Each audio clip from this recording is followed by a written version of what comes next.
Hello everyone, welcome back to our channel. तो आज हम देखने वाले हैं class 9th math chapter number first के एनसीईआरटी सॉल्यूशन। हम एक्सरसाइज 1.3 कर रहे थे। एक्सरसाइज 1.3 जिसका फर्स्ट क्वेश्चन की वीडियो ऑलरेडी अपलोड कर चुके हैं। आज हम देखेंगे क्वेश्चन नंबर 2 और उसके फर्दर कुछ क्वेश्चंस। बिना टाइम से वेस्ट करे करते हैं स्टार्ट क्वेश्चन नंबर 2 को। क्वेश्चन नंबर 2 की बात करूं तो क्वेश्चन नंबर 2 में हमें बोला है you know that 1/7 is equals to 0.142857। Question number 2 में हमको एक फ्रैक्शन, एक रैशनल नंबर दे रखा है 1/7 जिसकी वैल्यू ऑलरेडी हमें गिवन है 0.142857 बार। उन्होंने हमसे बोला है कि हमें फर्दर कुछ और फ्रैक्शंस की वैल्यू फाइंड करनी है विदाउट डूइंग डिवीजन। हमें क्या दे रखा है 1/7 की वैल्यू ऑलरेडी गिवन है। इसके अलावा हमको फाइंड करना है 2/7 की वैल्यू, 3/7 की वैल्यू, 4/7 की वैल्यू एंड 5/7 की वैल्यू एंड 6/7 ऑल्सो। हमें इनकी वैल्यू फाइंड करनी है बट विदाउट डूइंग डिवीजन। यहाँ पे हमको डिवीजन नहीं करना। देखो जनरली हम क्या करते हैं, जब भी हमें कोई फ्रैक्शन दे रखा हो उसको डेसिमल में कैसे कन्वर्ट करते हैं, उसको डेसिमल में कन्वर्ट हम सिंपली डिवाइड करके करते हैं। बट क्वेश्चन में उन्होंने साफ साफ बोला है भाई डिवीजन नहीं करना। तो हम क्या करेंगे, जो इन्फॉर्मेशन हमें दे रखी है इसी की हेल्प से इन सारे फ्रैक्शंस की वैल्यू को फाइंड करेंगे। तो चलिए देखते हैं कैसे फाइंड करते हैं। अगर हम बात करूं 2/7 की तो 2/7 को मैं ऐसे लिख सकती हूँ 2 × 1/7। 2/7 को मैं लिख सकती हूँ 2 × 1/7। तो यहाँ पे आप एक चीज ध्यान से देखो तो 2 तो हमारा रहेगा एज इट इज। बात करूं 1/7 की तो 1/7 की वैल्यू तो ऑलरेडी क्वेश्चन में गिवन है ना। 1/7 हमारा बराबर है 0.14287 बार के। तो क्यों ना मैं 1.7 की जगह ये पूरी वैल्यू रख दूं 0.142857 बार। अब हमें कुछ नहीं करना है, बस इस 2 को मल्टीप्लाई कर देना है इस पूरे के पूरे डेसिमल नंबर से। करते हैं मल्टीप्लाई सिंपली। तो ये आ गया यहाँ से हमारा एक अनदर डेसिमल। तो हमने क्या करा 2/7 की वैल्यू को फाइंड करा। कैसे फाइंड करा, विदाउट डूइंग डिवीजन। हमने डिवीजन किए बिना हमने इसकी वैल्यू को निकाला। कैसे निकाला, 2/7 को हम लिख सकती थी 2 × 1/7। जहां से 1/7 की वैल्यू तो मुझे ऑलरेडी पता थी तो मैंने यहाँ पे पुट करते हुए उन दोनों करा मल्टीप्लाई और यहाँ से मुझे पता चल गई 2/7 की वैल्यू। और इसी तरीके से बाकी के जितने फ्रैक्शन लाइक 3/7, 4/7, 5/7, 6/7 सभी की वैल्यू इसी तरीके से फाइंड करेंगे। फटाफट देखते हैं। तो 3/7 को मैं लिख सकती हूँ 3 × 1/7। 3 एज इट इज। 1/7 की वैल्यू कितनी है 0.142875 बार। इसको भी हम मल्टीप्लाई कर देंगे तो यहां से आ जाएगा हमारा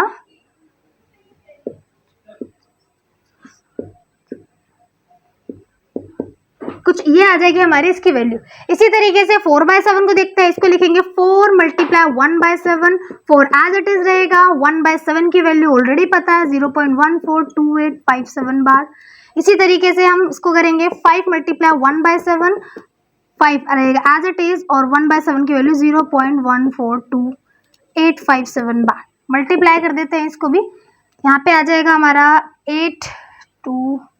तो यहाँ से आ गए हमारे नेक्स्ट की वैल्यू। अब यहाँ से निकालते हैं 5.7 की वैल्यू। तो यहाँ तक हमने देखा 5/7 का। सिमिलरली 6/7 की वैल्यू हम ऐसे ही फाइंड करेंगे। एक लास्ट पार्ट बचा उसको भी देख ही लेते हैं। तो देखते हैं 6/7 को। तो 6/7 को भी सिमिलरली ऐसे ही लिखेंगे 6 × 1/7 जहाँ पे 6 रहेगा एज इट इज और 1/7 की वैल्यू हो जाएगी 0.142857 बार। अब इनको करेंगे हम मल्टीप्लाई और यहाँ से निकालेंगे इसकी वैल्यू। तो ये हो गया 2 4 कैरी समथिंग, इसकी वैल्यू कुछ इतनी आएगी। तो ये था हमारा क्वेश्चन नंबर 2 जिसमें हमको क्या दे रखा था 1/7 की वैल्यू ऑलरेडी गिवन थी और उन्होंने बोला हमें 2/7, 3/7 इस तरीके की कुछ और फ्रैक्शंस की वैल्यू फाइंड करनी थी but without doing division. Division किए बिना। तो हमने यहाँ पे बिना डिवीजन किए बस 1/7 की वैल्यू को यूज करा और सारे फ्रैक्शंस की वैल्यू को इजीली निकाल दिया। चलिए अब देखते हैं क्वेश्चन नंबर 3 को। तो चलिए बात करते हैं क्वेश्चन नंबर 3 की। क्वेश्चन नंबर 3 की बात करूं तो क्वेश्चन नंबर 3 में हमें क्या बोला है, हमें कुछ डेसिमल्स दे रखे हैं और डेसिमल नंबर्स को हमें फ्रैक्शन में चेंज करना है। याद करो क्वेश्चन नंबर फर्स्ट उसमें क्या बोला था, उसमें एक फ्रैक्शन दे रखा था उसको डेसिमल में बदलना था। यहाँ पे उल्टा है, डेसिमल दे दिया और बोल रहे फ्रैक्शन में से चेंज करो। अब डेसिमल को फ्रैक्शन में तो बचपन से आपने चेंज करना सीखा होगा, यहाँ पे कुछ अलग टाइप के डेसिमल को हम चेंज करना सीखेंगे। तो क्वेश्चन नंबर 3 में हमें बोला है, हमें एक डेसिमल दे रखा है 0.6 बार, इसको हमें फ्रैक्शन में चेंज करना है। तो एक खास बात क्या है यहाँ पे, खास बात ये है कि यहाँ पे 0.6 बार दे रखा है, 6 के ऊपर बार लगा हुआ है भाई, इसका मतलब क्या है 6 बार बार रिपीट होएगा। इसको मैं ऐसे लिख सकती हूँ 0.66666, यहाँ पे जो 6 है चलता रहेगा चलता रहेगा। तो यहाँ पर मेरे को तो पता ही नहीं है कि 6 कहाँ पे जाके रुकेगा, तो क्या मैं इसको इतना इजीली कन्वर्ट कर सकती हूँ फ्रैक्शन में, जैसे हम करते थे। मान लो ये लिखा हुआ है, इसको मुझे फ्रैक्शन में चेंज करना है, तो कैसे करते हैं चेंज, यहाँ पे एक डिजिट के बाद पॉइंट लगा हुआ है, तो जब मैं ऐसे पॉइंट हटाऊंगी तो नीचे आ जाएगा 10। अगर मान लो ये होता तो यहाँ पे 2 डिजिट के बाद जाके पॉइंट लगा है, तो जब पॉइंट हटाती तो नीचे लग जाता 100। तो इस तरीके से हम क्या करते थे, डेसिमल में फ्रैक्शन में चेंज करते थे डेसिमल्स को। तो ये तो बहुत इजी तरीका था, कब, जब कोई बार नहीं था, जब कोई इस तरीके का सिस्टम नहीं था। लेकिन अगर आप इस क्वेश्चन में देखो तो यहाँ पे हमको 6 के ऊपर बार लगा है, जिसका मतलब ये हुआ कि 6 बार बार चलता रहेगा, रिपीट होता रहेगा। अब यहाँ पर तो मुझे यही नहीं पता कि जो 6 है कहाँ पे जाकर रुकेगा, मुझे ये नहीं पता कि पॉइंट कितने डिजिट के बाद लग रहा है यहाँ पे। तो यहाँ पे इस वाले ट्रेडिशनल तरीके से इसको सॉल्व करवाना पॉसिबल नहीं है। तो अब हम देखेंगे कि इस क्वेश्चन को हम किस तरीके से कर सकते हैं। बहुत सिंपल तरीका है, बस आपको स्टेप्स थोड़े याद रखने हैं। जो भी आपको यहाँ पे डेसिमल दे रखा हो उसको हम लेट कर लेंगे x या y। तो लेट कर लेते हैं, let x is equals to 0.6 bar. मैंने लेट कर लिया कि मेरा x की वैल्यू कितनी है, 0.6 बार। अब यहाँ पे जो मेरा 6 है वो बार बार रिपीट हो रहा है, तो मैं इसको ऐसे लिख सकती हूँ 0.666666, ठीक है। अच्छा, अब मेरे को इस क्वेश्चन में क्या चाहिए होता है, जब भी ऐसे क्वेश्चन दे रखे हो ना, इनमें हमें 2 इक्वेशंस चाहिए होती है। कितनी इक्वेशन चाहिए होती है, सिर्फ 2 इक्वेशंस। अब यहाँ पे देखो, उन 2 इक्वेशंस में क्या चीज सिमिलर चाहिए होती है, उन 2 इक्वेशंस में हमें एक चीज सिमिलर चाहिए होती है, और वो होती है पॉइंट के बाद वाला नंबर सेम चाहिए होता है। अब ये कैसे मिलता है, क्या मिलता है, वो मैं आपको समझाऊंगी। अब हम क्या करते हैं, ये जो मेरी इक्वेशन है इसको बोल देते हैं equation number first. Equation number first को मल्टीप्लाई करेंगे 10 से। इक्वेशन नंबर फर्स्ट को कितने से मल्टीप्लाई कर रहे हैं, 10 से। तो करते हैं multiplying equation number second by 10। इस पूरी इक्वेशन को हम 10 से मल्टीप्लाई कर रहे हैं, तो 10 multiply x is equals to 10 multiply 0.666। 10 को x से मल्टीप्लाई करा, यहाँ पे आ गया हमारा 10x, और जब हम 10 को 0.666 से मल्टीप्लाई करेंगे तो यहाँ पे कितना आ जाएगा, यहाँ पे आएगा हमारा 6.66666। अब ये कैसे आया, ये आया हमारा कुछ इस तरीके से। देखो 0.6666 इसको जब 10 से मल्टीप्लाई करेंगे तो आपने पहले भी देखा होगा, जब भी हम कुछ 0 डिजिट वाले नंबर से मल्टीप्लाई करते हैं किसी भी डेसिमल को, तो जितने जीरोस यहाँ पे होते हैं उसके अकॉर्डिंग पॉइंट हमारा एक डिजिट यहाँ पे शिफ्ट हो जाता है। तो यहाँ पे मैं कितने से मल्टीप्लाई कर रही हूँ, 10 से। कितने जीरो, तो ये जो डेसिमल है यहाँ पे एक डिजिट आगे शिफ्ट हो जाएगा। मान लो मैं 100 से मल्टीप्लाई कर रही होती तो हमें कितने जीरोस है, जीरो। तो यहाँ से हमको मिल गई 2 equations, equation number first and equation number second. और जैसा कि मैंने आपको पहले ही बताया था, इस क्वेश्चन में हमको 2 इक्वेशंस चाहिए होंगे सॉल्व करने के लिए।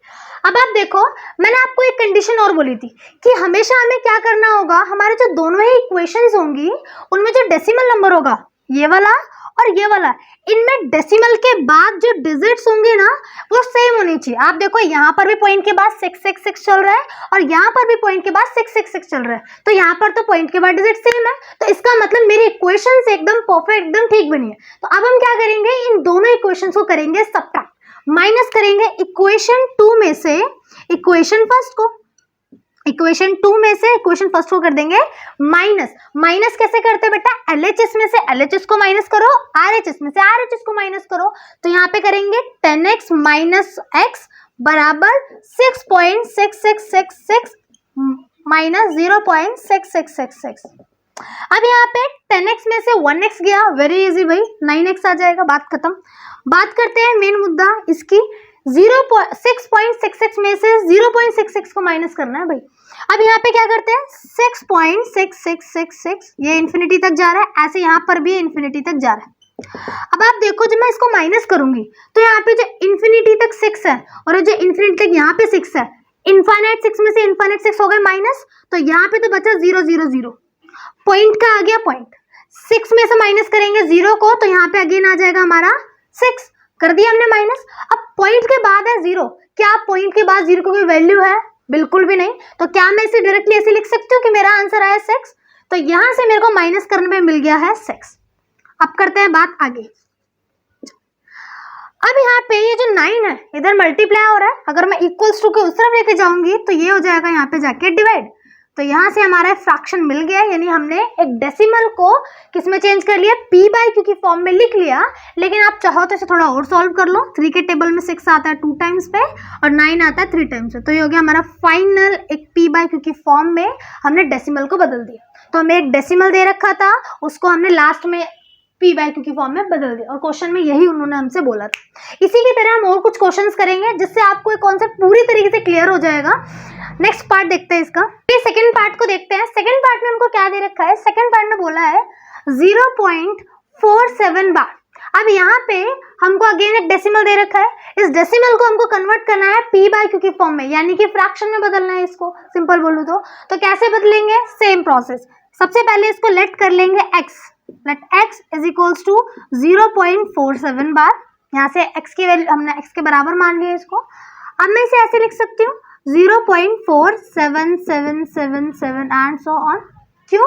क्योंकि यहाँ पे आप ध्यान से देखो तो जो बार लगा है वो सिर्फ और सिर्फ 7 के ऊपर लगा है, जिसका मतलब ये हुआ कि यहाँ पे 7 बार बार आ रहा है, यहाँ पे 4 के ऊपर बार नहीं लगा, 4 के ऊपर कोई बार नहीं है, बार सिर्फ और सिर्फ 7 के ऊपर है, जिसका मतलब हुआ कि 7 बार बार रिपीट हो रहा है। ठीक है, अब करते हैं इसको आगे। मैंने आपको बताया था इस क्वेश्चन में हमें चाहिए होती है 2 इक्वेशंस। अब 2 इक्वेशंस कैसे मिलेंगी, या तो हम 100 से या तो 10 से मल्टीप्लाई करते हैं, या 100 से या 1000 से, इस तरीके से हम जीरोस वाले डिजिट से मल्टीप्लाई करके बनाते हैं अपनी इक्वेशंस बनाते हैं। चल, अगर मैं इस इक्वेशन को, इसको मान लेते हैं equation number first, equation first को अगर मैं मल्टीप्लाई करूँ 10 से, इक्वेशन फर्स्ट को कितने से मल्टीप्लाई करूँ, 10 से मल्टीप्लाई करूँ तो मेरे को कितना मिलेगा, तो यहाँ पे हमारा आ जाएगा, कर देते सीधा multiply, on multiplying equation first by 10, equation first को मल्टीप्लाई कर रहे हैं हम 10 से, तो यहाँ पे करते हैं इसको multiply, 10 multiply x is equals to 0.4777 multiply 10 को x से मल्टीप्लाई करा 10x, 10 को 0.477 से मल्टीप्लाई करेंगे तो यहाँ पे हमारा कितना आएगा, ये पॉइंट इधर शिफ्ट हो जाएगा, तो आएगा 4.777, इस तरीके से हमारी आ जाएगी वैल्यू। ठीक है, ये मैंने आपको इससे पहले वाले पार्ट में भी समझाया कि अगर मैं 10 से मल्टीप्लाई कर रही हूँ, 10 में कितने जीरोस है, ओनली 1 जीरो, तो हम क्या करेंगे, यहाँ पे जो पॉइंट है वो सिर्फ एक डिजिट आगे शिफ्ट हो जाएगा। अगर मान लो 100 से मल्टीप्लाई करती तो 100 में 2 जीरोस होते हैं, जिसका मतलब ये हुआ कि पॉइंट एक नहीं बल्कि 2 डिजिट आगे शिफ्ट होगा। 1000 से करती जहाँ पे 3 जीरोस होते हैं तो 3 डिजिट आगे शिफ्ट हो जाता। बट यहाँ पे मैं 10 से कर रही हूँ तो ये जो मेरा पॉइंट 4 से पहले है वो 4 के बाद आ जाएगा यहाँ पे। ठीक है, तो ये हो गई हमारी इक्वेशन नंबर सेकंड। अब चेक करते हैं क्या हमारे इन दोनों इक्वेशंस में पॉइंट के बाद डिजिट सेम है। यहाँ पे पॉइंट्स के बाद दे रखा है 4.777, सेकंड इक्वेशन में देखो जरा, यहाँ पे हमको दे रखा है 777, तो क्या दोनों में डिफरेंस नहीं है, डिफरेंस है। यहाँ पे 477 चल रहा है और यहाँ पे सिर्फ 77 चल रहा है, तो यानी कि पॉइंट के बाद डिजिट तो सेम हुए नहीं। तो क्या मैं इन दोनों इक्वेशंस को सेपरेट करके क्वेश्चन कर सकती हूँ, नहीं करूंगी। मैं क्या करूंगी, इसको 100 से मल्टीप्लाई करके फिर ट्राई।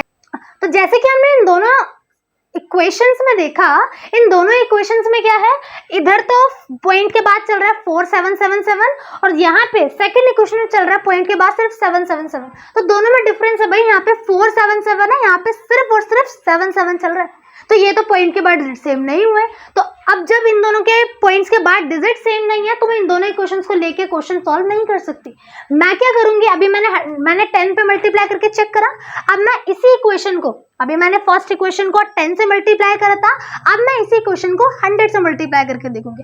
अगर मान लो बाई चांस इक्वेशन 100 से मल्टीप्लाई करने पर भी नहीं सॉल्व होता, मुझे ऐसी कोई इक्वेशन नहीं मिलती जिससे मैं इसको सॉल्व कर सकूं, तो उस केस में हम इसको फिर 1000 से मल्टीप्लाई करेंगे। अगर 1000 से नहीं होता फिर हम 10,000 पे जाते हैं, फिर उससे आगे। बट आपके लेवल में इतना ज्यादा देंगे नहीं आपको कि 1000 10,000 में पहुंचा दे, आप में बस 100 तक ही चलता है ज्यादातर। ठीक है, तो अब हम यहाँ पे क्या करेंगे, यहाँ पे हम फर्स्ट इक्वेशन को मल्टीप्लाई करेंगे 100 से, तो लिखते हैं on multiplying equation first bye 100, equation first को ही मल्टीप्लाई करेंगे बाय 100, तो x को मल्टीप्लाई करेंगे 100 से और इक्वल्स टू में इस साइड मल्टीप्लाई करेंगे इसको भी 100 से। अब 100 मल्टीप्लाई x भाई ये हो जाएगा 100x। यहाँ पे देखते हैं, अब मैंने आपको जैसे कि पहले भी बताया था, अब मैं यहाँ पे कितने से मल्टीप्लाई कर रही हूँ, 100 से मल्टीप्लाई कर रही हूँ। 100 में कितने जीरोस आते हैं भाई, 2 जीरोस आते हैं। 100 में 2 जीरोस हैं, तो यहाँ पे जो मेरा पॉइंट है वो कितने डिजिट आगे शिफ्ट होगा, 2 डिजिट आगे शिफ्ट होगा। तो 1 2 तो यहाँ पे शिफ्ट हो जाएगा, तो ये हो जाएगा मेरा 47.7777, ये हो गया हमारा, ये हो गई क्वेश्चन नंबर 3। मिल गया हमें क्वेश्चन नंबर 3। अब चेक करते हैं क्या कोई भी ऐसे 2 इक्वेशन है जिसमें पॉइंट के बाद डिजिट सेम चल रहे हो। इन दोनों को ही मैच कर लेते हैं क्योंकि इन दोनों का तो हमने पहले ही देख लिया, मैच कर ही नहीं रहा। इक्वेशन नंबर 2 में देखते हैं, यहाँ पे पॉइंट के बाद था 777 और इक्वेशन नंबर 3 में था हमारा पॉइंट के बाद 777। दोनों ही इक्वेशंस में आपने देखा क्या चल रहा है, पॉइंट के बाद 777 चल रहा है, यानी कि ये दोनों पेयर ऑफ इक्वेशन मेरा बिल्कुल ठीक बना। तो अब मैं क्या करूंगी, इक्वेशन नंबर 3 में से माइनस करूंगी इक्वेशन नंबर 2 को। करते हैं equation number 3 minus equation number 2। तो इक्वेशन नंबर 3 लिखती हूँ मैं यहाँ पे 100x माइनस 10x 47.777 माइनस 4.777। तो अब यहाँ पे करते हैं हम दोनों को माइनस, 100x माइनस 10x ये हो जाएगा हमारा 90x, 47.77 में से माइनस करेंगे 4.77 को। यहाँ पे देखते हैं, ये लिखा मैंने 47.77 माइनस 4.77। हमेशा क्या रखते हैं, पॉइंट के नीचे पॉइंट वाला नंबर रखते हैं। तो यहाँ पे इनफाइनाइट 7 है, यहाँ पर भी इनफाइनाइट 7 है, तो भाई इनफाइनाइट 7 में से इनफाइनाइट 7 माइनस हो जाएंगे, तो यहाँ पे तो हमारा बचेगा 0 0 0, पॉइंट का पॉइंट आ जाएगा। 7 में से 4 गया, बचा 3 और 4 का 4 as it is. Again point के बाद जीरो की कोई वैल्यू है क्या, कोई वैल्यू नहीं है, तो इसको मैं डायरेक्टली लिख सकती हूँ 43 लिख सकती हूँ इसको डायरेक्टली। तो यहाँ पे मेरा माइनस करके आ गया 43। अब यहाँ पे देखते हैं ये जो 90 है इधर भाई x के साथ मल्टीप्लाई हो रहा है, अगर मैं इक्वल्स टू के उस तरफ भेजूं इसे तो वो क्या हो जाएगा, डिवाइड हो जाएगा। तो यहाँ से हमने क्या करा, एक डेसिमल को चेंज कर दिया एक p/q की फॉर्म में, एक फ्रैक्शन की फॉर्म में, और क्वेश्चन में हमसे यही पूछा था। तो इसमें हमने क्या करा, हमने सबसे पहले x सेलेक्ट करा, उसके बाद 10 से मल्टीप्लाई करके देखा, 100 से मल्टीप्लाई करके देखा, और लास्ट में हमने उन 2 इक्वेशंस को चुना जिसमें पॉइंट के बाद डिजिट्स सेम थे, और उन दोनों इक्वेशंस को माइनस करते हुए हमने x की वैल्यू को निकाल दिया जो कि p/q की फॉर्म में निकली है, और यही हमें क्वेश्चन में करना था। देखते हैं इस क्वेश्चन का थर्ड और लास्ट पार्ट, और फिर आपको इस पूरा जो कॉन्सेप्ट है कि किस तरीके से एक डेसिमल को चेंज करते हैं फ्रैक्शन में, पूरी तरीके से क्लियर हो जाएगा। एक लास्ट थर्ड पार्ट है वो देख लेते हैं। चलिए देखते हैं इस क्वेश्चन नंबर 3 का सबसे लास्ट पार्ट, थर्ड पार्ट देख रहे हैं, जिसमें हमको डेसिमल दे रखा है 0.001 बार। यहाँ पे बार ना पूरे के ऊपर है 001, इस पूरे के ऊपर बार दे रखा है, तो इसको हमें करना है p/q की फॉर्म में चेंज। करते हैं इसको। देखिए सबसे पहले मैंने आपको क्या बताया, मैंने आपको बताया जब भी आपको कोई डेसिमल दे रखा हो तो उसको क्या मानना है, x मानना है। तो सिमिलरली यहाँ पर भी वही करेंगे, let x is equals to 0.001 bar. अब करते हैं इसको आगे सॉल्व। इसको मैं ऐसे लिख सकती हूँ 0.001 001 001 एंड सो ऑन, क्योंकि यहाँ पे 001 के ऊपर बार लगा है, which means 001 bar bar repeat होएगा। चलिए अब क्या करते हैं इसको, ये थी मेरी क्वेश्चन नंबर फर्स्ट। अब इक्वेशन नंबर फर्स्ट को अगर मैं मल्टीप्लाई करूँ 10 से, अगर मैं इक्वेशन नंबर फर्स्ट को मल्टीप्लाई करूंगी 10 से, तो साफ दिख रहा है भाई 10 से मल्टीप्लाई करूंगी तो मेरा पॉइंट सिर्फ यहाँ पे शिफ्ट हो जाएगा, है ना, और मेरा आंसर कितना आएगा, कुछ ये आ रहा होगा। जरा अब आप देख के बताओ क्या इक्वेशन फर्स्ट से और जो मेरी इक्वेशन नंबर 2 आएगी जब मैं 10 से मल्टीप्लाई करूंगी, क्या सेम आएगा पॉइंट के बाद? बिल्कुल भी कुछ सेम नहीं आने वाला। 100 से मल्टीप्लाई करूंगी तब भी ये क्वेश्चन सॉल्व नहीं होगा, इसीलिए इस क्वेश्चन हम डायरेक्टली 1000 से मल्टीप्लाई कर देंगे। अगर ऐसे समझ नहीं आ रहा कोई दिक्कत नहीं है, मैं आपको सिंपल तरीका बताती हूँ। आप इस क्वेश्चन को सबसे पहले देखो कितना दे रखा है, 0.001 बार दे रखा है। आप यहाँ पे देखो बार कितने नंबर के ऊपर है, बार दे रखा है 3 डिजिट्स के ऊपर। अगर बार 3 डिजिट्स के ऊपर दे रखा है, सिंपली आप 1000 से मल्टीप्लाई करो। बार अगर पॉइंट के बाद 2 डिजिट है और दोनों के दोनों डिजिट पे बार दे रखा है तो 100 से मल्टीप्लाई कर सकते हो। अगर पॉइंट के बाद बाद एक डिजिट है और उसके ऊपर बार लगा हुआ है तो आप डायरेक्टली 10 से मल्टीप्लाई कर सकते हो। तो ये सिंपल तरीका है जहाँ पे पॉइंट के बाद 3 डिजिट दिए और तीनों के ऊपर क्या लग रखा है, बार लग रखा है, तो मैं डायरेक्टली 1000 से मल्टीप्लाई कर दूंगी। तो 1000 से मल्टीप्लाई करते हैं। On multiplying equation first by 1000 से मल्टीप्लाई करते हैं तो 1000 multiply x is equals to 0.001001 multiply by 1000। अब यहाँ पे देखते हैं 1000 को x से मल्टीप्लाई करा, ये आ जाएगा 1000x। 1000 को इससे मल्टीप्लाई करेंगे तो कितना आएगा, भाई मैंने पहले भी बताया है हम कितने से मल्टीप्लाई कर रहे हैं, 1000 से। 1000 में कितने जीरोज है, 3 जीरोज है। तो यहाँ पे जब मैं 1000 से मल्टीप्लाई करूंगी तो मेरा जो पॉइंट है ये कहाँ पे शिफ्ट हो जाएगा, 3 डिजिट्स के बाद। 1 2 3 कहाँ शिफ्ट हो जाएगा, 3 डिजिट्स के बाद, तो यानी यहाँ आ जाएगा। तो जब हम 1000 से मल्टीप्लाई करेंगे क्वेश्चन फर्स्ट को तो यहाँ पे क्या हो जाएगा, 1000 जिसमें 3 जीरोज है, तो ये जो मेरा पॉइंट है ये 3 डिजिट आगे शिफ्ट हो जाएगा। तो ये हो जाएगा मेरा, यहाँ पे शिफ्ट हो जाएगा तो हो जाएगा 1.001001 एंड सो ऑन। मेरा पॉइंट यहाँ से यहाँ पे आ गया। आगे इन जीरोस की कोई वैल्यू नहीं है इसलिए मैंने आगे जीरोस को लगाया भी नहीं, डायरेक्टली मैंने 1.001001 ये पूरा डिजिट लिख दिया। तो ये हो गई मेरी यहाँ से इक्वेशन नंबर सेकंड। अब जरा चेक करते हैं क्या पॉइंट के बाद डिजिट सेम है। इक्वेशन फर्स्ट में 001 दे रखा है, यहाँ पर भी पॉइंट के बाद 001 दे रखा है। अब कुछ बच्चे कंफ्यूज हो रहे होंगे इसमें कि यहाँ पर तो 3 बार लिखा है, यहाँ पे सिर्फ 2 बार लिखा, तो इससे कोई फर्क नहीं पड़ता क्योंकि यहाँ पे 3 डॉट्स का मीनिंग ही है कि आगे कितना भी चलता रहेगा। मैं इसे सिर्फ 2 बार लिखूँ या 1 बार लिखूँ, भाई जाना तो आगे कितना भी है। तो यहाँ पे इन दोनों में कोई डिफरेंस नहीं है, यहाँ पर भी पॉइंट के बाद जो डिजिट दे रखे हैं यहाँ पर भी वही दे रखे हैं। तो यहाँ से ये हो गई मेरी क्वेश्चन नंबर फर्स्ट और ये है मेरी क्वेश्चन नंबर सेकंड। दोनों को क्या कर देंगे, अब हम माइनस करेंगे। तो करते हैं equation number 2 minus equation number first. Equation number second में क्या दे रखा है, 1000x माइनस 1x 1.001001 माइनस 0.001001। अभी यहाँ पे भाई 100x में से 1x गया, यहाँ पे बन गया 99x और यहाँ पे 1.001001 में से 0.001001 को माइनस करेंगे तो यहाँ पे बचेगा सिर्फ और सिर्फ 1। तो अब यहाँ पे आगे क्या हो जाएगा, ये जो मेरा 99 है ये उस सब जाके डिवाइड, अरे सॉरी यहाँ पे 1000 था भाई, तो यहाँ पे 999 आएगा। तो यहाँ से x की वैल्यू आ जाएगी 1/999। तो अगेन यहाँ पे हमने क्या करा, हमको इन्होंने दे रखा था एक डेसिमल जिसको हमने p/q की यानी एक सिंपल फ्रैक्शन की फॉर्म में चेंज कर दिया। तो ये था हमारा क्वेश्चन नंबर 3 जिसके अंदर हमको फर्दर 3 पार्ट्स दे रखे थे जिसके अंदर हमको डेसिमल्स को p/q की फॉर्म में चेंज करना था और तीनों ही क्वेश्चंस को हमने, तो ये था क्वेश्चन नंबर 3 जिसमें हमने देखे 3 पार्ट्स और इसमें हमें क्या करना था, एक डेसिमल को p/q यानी एक फ्रैक्शन की फॉर्म में चेंज करना था। तो ये था हमारा क्वेश्चन नंबर 3 पार्ट्स कर लिए। अब चलते हैं क्वेश्चन नंबर 4 पे। हालांकि क्वेश्चन नंबर 4 भी बहुत ईजी है और ये बिल्कुल क्वेश्चन नंबर 3 की तरह ही है। स्टार्ट करते हैं क्वेश्चन नंबर 4 को। तो देखते हैं क्वेश्चन नंबर 4 को। क्वेश्चन नंबर 4 में क्या बोला है, क्वेश्चन नंबर 4 में बोला है हमें दे रखा है 0.9999, इसको चेंज करना है हमको फ्रैक्शन में, इसको हमें p/q की फॉर्म में लिखना है और हमसे पूछा है कि क्या आप अपने आंसर से सरप्राइज हो, क्या इसका आंसर कुछ ऐसा डिफरेंट आया जिसकी वजह से आप सरप्राइज हो। तो इसीलिए क्वेश्चन थोड़ा अलग करके दे रखा है, अदरवाइज क्वेश्चन बहुत ईजी है, इसको थर्ड पार्ट में भी दे सकते थे, बट इसका आंसर थोड़ा कुछ ऐसा है कि जिसकी वजह से फोर्थ पार्ट में, फोर्थ क्वेश्चन में दे रखा है, बट है बहुत ईजी। देखते हैं। तो यहाँ पर ऑलरेडी हमको क्या दे रखा है, 0.999 फैला के दे रखा है, मतलब कि बार नहीं लगाया। इसको डायरेक्टली मैं लेट कर सकती हूँ, let x is equals to 0.999 ऐसे लिख सकती हूँ। अच्छा, ये है मेरी इक्वेशन नंबर फर्स्ट। अब मुझे क्या करना है, इक्वेशन सेकंड चाहिए भाई, तो मैं क्या कर सकती हूँ, इसको कितने से मल्टीप्लाई कर दूँ, 10 से मल्टीप्लाई कर दूँ। 10 से मल्टीप्लाई करते हैं। ऑन मल्टीप्लाइंग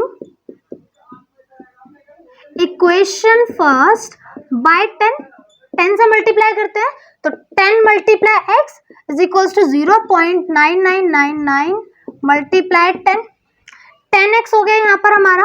और यहाँ पे भाई 10 से मल्टीप्लाई कर रहे हैं 10, जिसमें कितने डिजिट होते हैं, सिर्फ एक डिजिट होता है, तो मेरा पॉइंट कहाँ शिफ्ट हो जाएगा, एक डिजिट बाहर शिफ्ट हो जाएगा। तो ये हो जाएगा मेरा 9.99999। ये हो गया, ये बन गई मेरी क्वेश्चन नंबर सेकंड। अब जरा आप मुझे देख के बताओ, क्या यहाँ पे पॉइंट के बाद दोनों ही इक्वेशंस में डिजिट सेम है, पॉइंट के बाद देखो यहाँ पर भी 999 चल रहा है और यहाँ पर भी 999 चल रहा है, तो बिल्कुल सेम है। ये मेरी इक्वेशन फर्स्ट, ये मेरी इक्वेशन सेकंड, दोनों को अब हम करेंगे subtract. Equation number second minus equation number first करते हैं। तो LHS में से LHS माइनस करना है। 10x minus 1x is equals to 9.999 minus 0.999 करते हैं माइनस। 10x माइनस 1x आ जाएगा यहाँ पे 9x। अब 9.999 में से जब हम 0.99 को माइनस करेंगे तब यहाँ पे आएगा 9। और माइनस कैसे करना है इसका हम ऑलरेडी बहुत सारे पार्ट्स में देख चुके हैं। तो यहाँ पर भी कितना आएगा, माइनस करके 9 आएगा। अब मैं यहाँ पे क्या करती हूँ, ये जो 9 इधर मल्टीप्लाई हो रहा है उस सब जाके क्या हो जाएगा, डिवाइड हो जाएगा। इधर देखते हैं भाई, ये हो गया 9/9, तो यहाँ से कट के आ गया डायरेक्टली मेरा 1। तो यहाँ पे सरप्राइजिंग बात ये थी कि यहाँ पे जो मेरा फ्रैक्शन आया वो कितना आया, 1 आया, जिसको मैं 1/1 भी लिख सकती हूँ फ्रैक्शन शो करने के लिए। अदरवाइज 1 भी हम जानते हैं एक p/q फॉर्म का ही नंबर है, रेशनल नंबर ही है। तो यहाँ पे हमने देखा कि हमने एक डेसिमल को किस में कन्वर्ट करा, एक फ्रैक्शन में, यानी p/q की फॉर्म में चेंज करा। लेकिन अलग बात यहाँ पे ये थी कि यहाँ पे जो फ्रैक्शन आया, आप यहाँ पे देखो 0.99 को हम 1 के बराबर लिख सकते हैं। ये चीज थोड़ी डिफरेंट थी। यहाँ पे क्या था, हमने जितने भी पहले वाले देखे उसमें क्या था, एक प्रॉपर वैसा फ्रैक्शन आ रहा था जिसको हम फर्दर डिवाइड नहीं कर सकते थे, काट नहीं सक रहे थे। लेकिन यहाँ पे ऐसा नहीं, यहाँ पे हमको प्रॉपर एक होल नंबर मिला। पहले जो मिल रहे थे हमको फ्रैक्शंस मिल रहे थे, लेकिन यहाँ पे हमको एक प्रॉपर होल नंबर मिल गया। बस यही चीज थोड़ी अलग थी इस क्वेश्चन में, इसी वजह से इस क्वेश्चन को थोड़ा सा अलग पार्ट में रखा। अदरवाइज इस क्वेश्चन को सॉल्व करने का तरीका, सारे स्टेप्स बिल्कुल सेम। तो ये था क्वेश्चन नंबर 4 और क्वेश्चन नंबर 3 जिसको हमने डिटेल में समझा कैसे क्या करना है। अगली वीडियो में हम समझेंगे क्वेश्चन नंबर 5, क्वेश्चन नंबर 6, जो भी इसके रिमेनिंग क्वेश्चंस है। तब तक के लिए हमारे चैनल को ऐसे ही और वीडियोस के लिए सब्सक्राइब करना ना भूलें।